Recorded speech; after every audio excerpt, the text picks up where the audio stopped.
North east mix boxing প্ৰতিযোগিতাত Borhat karate স্কুলৰ সাফল্য। চৰাইদেউ জিলাৰ সদৰ সোণাৰীৰ ভাৰতীয় জনতা পাৰ্টি চৰাইদেউ জিলা মুখ্য কাৰ্যালয়ত 13 আৰু 14 ছেপ্টেম্বৰ তাৰিখে দুদিনীয়া কাৰ্যসূচীৰে দ্বিতীয় নৰ্থ ইষ্ট মিক্স বক্সিং প্ৰতিযোগিতা অনুষ্ঠিত হৈ যায়।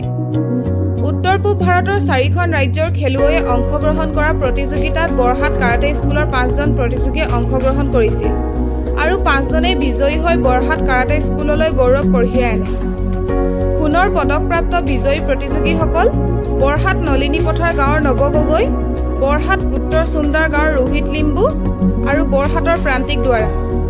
ৰূপৰ পদকপ্ৰাপ্ত বিজয়ী প্ৰতিযোগীসকল হাপেখাটিৰ আতালপথাৰ গাঁৱৰ অভিনৱ চাংমাই আৰু বৰহাট নলিনী পথাৰ গাঁৱৰ কৌশিক গগৈ।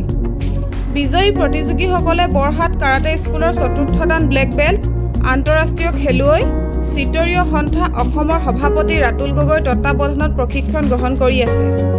চৰাইদেউৰ পৰা Ratul Gogoi report, any voice.